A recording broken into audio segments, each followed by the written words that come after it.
Perhos ya, di mana Siap. Nabi Isa itu disebut Rasul. Tadi sudah dijawab. Ada pertanyaan pula, di mana sebaliknya kita bertanya, di mana Yesus disebut sebagai seorang nabi? Penyangkaannya. Enggak, saya gini, saya minta waktu sebentar Bang Gege. Assalamualaikum Bang Juma, Bang Abdi Sumud, dan Zahra. Waalaikumsalam Ini Bang Juma. warahmatullahi wabarakatuh. Siap. Ini Perhos tadi berkata, saya belum mengena untuk mengucapkan 2 kalimat syahadat itu. Saya belum dapat bagaimana data yang bisa saya dapatkan agar bisa saya full untuk sanggup mengucapkan 2 kalimat syahadat itu. Itu tadi pernyataan Perhos, Pak. Tolong beri dia pengetahuan yang lebih dalam begitu, Pak. Mohon izin ya Bang, teman-teman yang lain boleh ya? Tafadol. Masya Allah. Iya, baik. Jadi Bismillahirrahmanirrahim.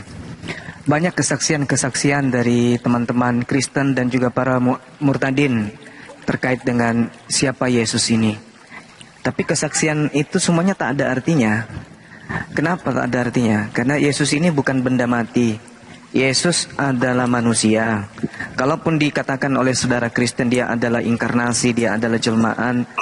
Tapi kenapa sekali-kali kita tidak mengikuti apa yang menjadi saran atau pengajaran Elohim tentang Yesus dan kesaksian Yesus tentang dirinya? Jadi kalau berbicara mengenai Al-Quran, sangat terang bagi umat Islam. Di dalam Al-Quranul Karim misalnya di surah As-Sukruf ya. As-Sukruf itu dijelaskan begini. Bismillah. Walamma ja'a Isa bil bayyinati qala qad ji'tukum bil hikmah. Sebentar ya, pelan-pelan. Qad ji'tukum bil hikmah wa li ubayyana lakum ba'dal ladzi takhtalifuna fihi fattaqullaha wa ati'un. Nabi Isa kemudian datang kepada Bani Israel, menjelaskan kepada Bani Israel dengan perkataan, sungguh aku datang kepadamu dengan membawa hikmah dan untuk menjelaskan kepadamu sebagian apa yang kamu perselisihkan. Nabi Isa mengatakan, maka bertakwalah kepada Allah dan taatlah juga kepadaku. Innallaha huwa rabbi wa rabbakum wa rabbukum fa'budu hadza siratun mustaqim. Sungguh Allah itu Tuhanku dan Tuhanmu, maka sembahlah Dia. Inilah jalan yang lurus. Ini dalam perspektif Al-Quran. Ini umat Islam punya iman ini. Imannya umat Islam luar biasa gitu ya. Lalu kemudian bagaimana dengan Yesus? Yohanes 4 nomor 22. Aku dan kamu menyembah Tuhan yang kita kenal. Itu satu. Itu dulu. Aku dan kamu menyembah Tuhan yang kita kenal. Kemudian kesaksian Yesus yang lain adalah ketika dia datang ke tengah-tengah Bani Israel. Cakupan pengajarannya kemudian. Beliau punya misi. Beliau punya keinginan, beliau punya mimpi, beliau punya cita-cita. Apa cita-cita Yesus ketika datang di tengah-tengah Bani Israel? Yohanes 11:42. Aku tahu bahwa engkau selalu mendengarkan aku, tetapi oleh karena orang banyak berdiri di sini mengelilingi aku mengatakannya agar supaya mereka percaya bahwa engkaulah yang telah mengutus aku. Cita-cita Yesus itu agar Bani Israel percaya kalau dia itu adalah utusan Tuhan. Dia mau supaya dia dipercayai sebagai utusan Tuhan. Dia mau supaya ketika ia datang di tengah-tengah Bani Israel yang menolaknya, menerimanya dengan ikhlas dan lapang dada. Kalau dia itu hanyalah utusan Tuhan. Loh, kalau saya mengatakan itu ya wajar ditolak. Tetapi Bible dan Yesus sendiri yang mengakui dalam Kisah Para Rasul 13:23, dan dari keturunannya lah sesuai dengan yang telah dijanjikan Tuhan, maka Allah telah membangkitkan juru selamat bagi orang Israel, yaitu Yesus. Jadi Yesus diutus sebagai juru selamat untuk Bani Israel. Nah, poin terakhirnya dari saya, Yohanes 5 nomor 36. Orang Kristen bersaksi, orang Islam bersaksi, Yesus utusan Tuhan. Orang Kristen bersaksi, Yesus itu adalah Tuhan itu sendiri. Bagaimana dengan Yesus? Yesus bersaksi tentang apa? Kita lihat Yohanes 5 nomor 36. Tetapi aku mempunyai suatu kesaksian yang lebih penting daripada kesaksian Yohanes. Sekarang tinggi mana imannya Yohanes Pembaptis dengan saudara-saudara Kristen? Sekarang tinggi mana imannya para pendeta, para pastor dengan Yohanes Pembaptis? Tentu lebih tinggi iman daripada Yohanes Pembaptis. Dari kita semua ini. Tetapi Yesus mengatakan ada kesaksianku yang lebih penting dari kesaksian Yohanes Pembaptis. Apa itu? segala pekerjaan, segala mukjizat, segala tanda-tanda, segala kekuatan yang diserahkan Tuhan kepadaku supaya aku melaksanakannya, pekerjaan itu juga yang kukerjakan sekarang ini. Dan itulah pekerjaan berupa mukjizat, tanda-tanda, kekuatan yang memberikan kesaksian tentang aku, bahwa Tuhan yang telah mengutus aku. Bukan setan, bukan presiden, bukan Kaisar Roma, bukan Jokowi, bukan Prabowo yang mengutus aku, tetapi Tuhan. Berarti Yesus ini bersaksi tentang dirinya bahwa dirinya adalah Rasulullah. Nah sekarang kita hidup di 2024. Nah sekarang kesaksian siapa yang kita butuhkan? Pendeta? No. Ustadz? Nggak usah. Ulama? Nggak usah. Bang Suma? Nggak usah. Kesaksian Yesus aja yang kita butuhkan. Apa kesaksiannya? Ternyata kesaksiannya adalah aku adalah utusan Elohim. Berarti kita harus percaya dia sebagai apa? Tuhan atau utusan Tuhan? Sebagai utusan Tuhan. Maka iman siapa yang sekarang yang benar sebagai pengikut daripada risalah kedatangan Yesus? Iman umat Islam, bukan imannya orang Kristen. Ini saya tidak usah asumsi. Kita konsentrasi aja kepada kesaksian Yesus sendiri tentang dirinya. Siapa Yesus menurut kesaksian Yesus? Itulah yang benar. Demikian sementara, silakan. Tolong dimit yang baru datang. Mbak Kosipa. Masya Allah. Syukran. Bang Zuma. Minta moderator, Mbak Kosipa. Gigi. Udah Saya sedikit lagi pamit 10 menit ya, teman-teman. Silakan Saudara Feros, kalau mau ditanggapi, Anda punya kesaksian yang lebih hebat dari kesaksian Yesus, silakan. Itu hak privasi saudara sebagai seorang yang memiliki agama, keyakinan, kepercayaan. Silakan. Wah, kalau kesaksian saya, ya nggak mungkin lah sehebat kesaksian Yesus. Nah, itu dia masalahnya. Silakan. Cuman aku tanya nih Bang Zuma. Iya. Isa putra Maryam Rasul Allah, kan gitu. Iya. Rasul itu apa Bang? Rasul itu? Rasul itu adalah utusan. Jadi ketika kita berbicara mengenai Rasul itu, sorry yang ini bisa nggak di-mute sebentar ya? Kita butuh waktu sedikit untuk konsentrasi. Jadi kalau berbicara mengenai Rasul, itu sudah pasti utusan Tuhan. Ya, karena kalau dalam bahasa Arab misalnya, Rasul itu tidak semuanya adalah utusan. Seperti misalnya Safir. Safir itu bisa diartikan sebagai duta. Duta negara, utusan presiden, utusan orang tua. Tapi ketika berbicara kata Rasul, maka itu cakupannya adalah utusan Tuhan. Karena Tuhannya adalah Allah, maka disebut Rasulullah. Oke, jadi berarti ya, Rasulullah, utusan Allah. Untuk siapa? Rasul untuk siapa ini Bang? Kalau Nabi Isa ini? Bagus. Jadi kalau Nabi Isa alaihissalam diterangkan di dalam Al-Quran surah As-Saff, wa isqala Isa bin Maryam ya bani Israel inni Rasulullahi ilaikum. Jadi Nabi Isa alaihissalam kemudian diberitakan dalam Al-Quran, beliau menyeru kepada Bani Israel, wahai Bani Israel, sesungguhnya aku ini adalah Rasul utusan Allah kepada kalian. Matius 15 nomor 24. Aku diutus hanya kepada domba-domba yang sesat dari umat Israel. Sama dengan Al-Quran. Jadi Yesus mengakui hanya untuk Israel, Al-Quran juga mengakui hanya untuk Israel. Klop itu. Cuman ada yang Oke, silakan. Oke, berarti utusan untuk Bani Israel. Ya, ya kan? Betul lah. Terus kenapa Nabi Isa itu dia adalah terkemuka di bumi dan di akhirat gitu ya, kalau nggak salah ya di bahasa. Iya. Baik. Ikutilah dia adalah jalan yang lurus. Iya. Kan gitu Bang. Sedangkan ini kan dia itu rasul untuk bangsa Israel. Iya. Berarti dari bangsa Islam ini juga kenapa kok juga harus mengikuti dia? Baik. Oke. Ya. Jadi di dalam Al-Quranul Karim bukan hanya Nabi Isa yang disebut terkemuka. Nabi Musa alaihissalam juga disebutkan sebagai utusan Tuhan yang terkemuka. Itu. Jadi bukan cuma Nabi Isa, tetapi juga Nabi Musa alaihissalam juga terkemuka dinyatakan oleh Allah. Di mana? Di dunia dan juga di akhirat. Di mana dalilnya? Dikatakan di dalam Al-Quran surah Al-Ahzab ayat 69. Apa kata Allah? Bismillahirrahmanirrahim. Ya ayyuhalladzina amanu la takunu kalladzina azau Musa wa barra'ahu Allahu mimma qalu wa kana indallahi wajihan. Jadi Nabi Musa juga ini adalah orang yang terkemuka. Terkemuka di mana? Di dunia dan di akhirat. Mana ayatnya? Kalau dia juga terkemuka di dunia dan di akhirat. Al-Quran menjelaskan dalam surah Al-Ma'idah bahwasanya Allah memilih ke-12 suku Bani Israel. Lalu Allah mengatakan apa? Ini ma'akum.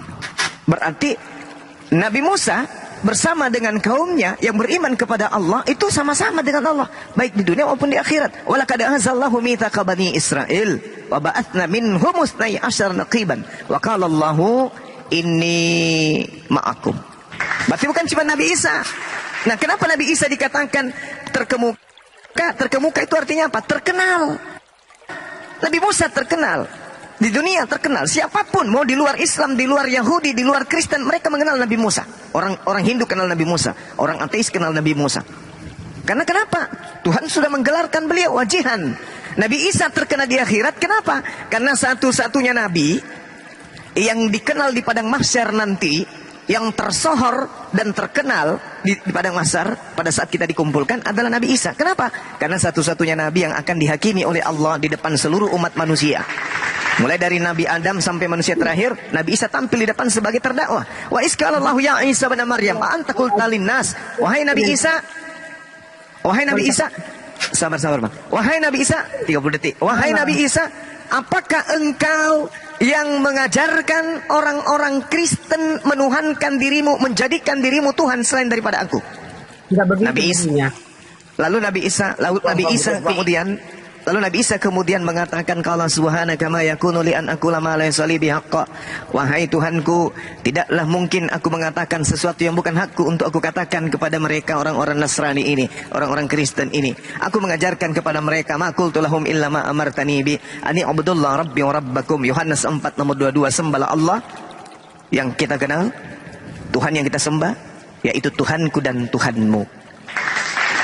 Nah, kenapa dia harus diikuti jalan yang lurus? Umat Islam sudah mengikuti jalan lurus itu. Apa jalan lurus itu?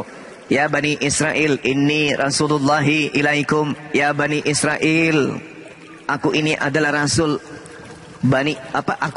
Sesungguhnya aku ini adalah Rasul untuk kalian Bani Israel. Umat Islam mengimani Nabi Isa adalah Rasul untuk Bani Israel. Umat Islam yang tidak mengimani Nabi Isa sebagai Rasul untuk Bani Israel, berarti umat Islam tersebut ada umat yang tidak mengikuti jalan yang lurus. Oke, Bang Suma. Ya, silakan. Berarti ajaran apa yang diajarkan Nabi Isa ke umat Islam itu? Ajarannya seperti apa, Bang? Ya, jadi Nabi Isa alaihissalam tidak mengajarkan sesuatu apapun kepada umat Nabi Muhammad sallallahu alaihi wasallam. Nabi Isa alaihissalam datang di tengah-tengah Bani Israel untuk mengukuhkan kemudian hukum Taurat kepada mereka. Mana dalilnya? Dalam Al-Quran surah As-Saff ayat 6. Wa iz qala Isa bin Maryam, ya Bani Israel, inni Rasulullahi ilaikum musaddiqan lima baina yadayhi minat Taurat wa mubasysyiran bi rasulin ya'ti min ba'di ismuhu Ahmad. Jadi Nabi Isa datang mengajarkan kepada Bani Israel tentang hukum Taurat, tentang hikmat Taurat, tentang kabar gembira datangnya seorang penolong, datangnya seorang penghibur lain yang diutus untuk mereka semua Bani Israel dan semuanya, yaitu bernama Nabi Muhammad sallallahu alaihi wasallam. Itu dua pokok pondasi ajaran Nabi Isa ketika datang di tengah Bani Israel, mengajarkan Taurat dan mengajarkan akan datangnya Nabi Muhammad sallallahu alaihi wasallam. Gitu, Bang. Oh iya. Berarti Nabi Isa itu nggak pernah untuk pengajarannya ke umat Nabi Kristen, Muhammad kan gitu. Pernah. Ya, Oke, termasuk kepada Nabi Muhammad dan termasuk kepada orang Roma Yunani, Nabi Isa tidak pernah mengajarkan itu. Artinya Kristen tidak pernah tersentuh oleh ajaran Nabi Isa atau Yesus. Gitu. Lalu kenapa kok disuruh ikutilah dia adalah jalan yang lurus. Terus gimana itu, Pak? Oke. Jadi ketika dikatakan ikutilah jalan yang lurus, yang diperintahkan ikut di situ adalah Bani Israel. Innallaha huwa rabbi wa rabbukum. Wahai Bani Israel, sesungguhnya Allah itu Tuhanku dan Tuhanmu. Hadzal siratul mustaqim. Ini adalah jalan yang lurus. Jadi Bani Israel diminta untuk menyembah kepada Allah. Jangan menyembah kepada dirinya. Jangan menyembah kepada dewa-dewa. Jangan menyembah kepada selain daripada Allah, yang adalah apa yang disembah oleh Abraham alaihissalam dan keturunannya. Itu yang diterangkan oleh Nabi Isa alaihissalam. Makanya dikatakan apa? Fattakullah wa ati'un. Bertakwalah, takutlah kepada Allah dan taatlah kepadaku. Yohanes 17 nomor 3. Hidup kekal itu adalah mereka mengenali engkau, mentaati perintahmu, menjalankan ketetapanmu, mengikuti hukum-hukummu, tidak melakukan apa yang kamu larang dan melaksanakan perintahmu, dan mengenali aku yang engkau utus. Yohanes 17 nomor 3. Ini yang diterangkan oleh Al-Quran. Bil hikmah, dengan hikmah, wali ubayyina lakum ba'dalladzi takhtalifuna fi fattaqullaha wa antiun. Bertakwalah kepada Allah dan taatlah kepadaku. Yohanes 17 nomor 3.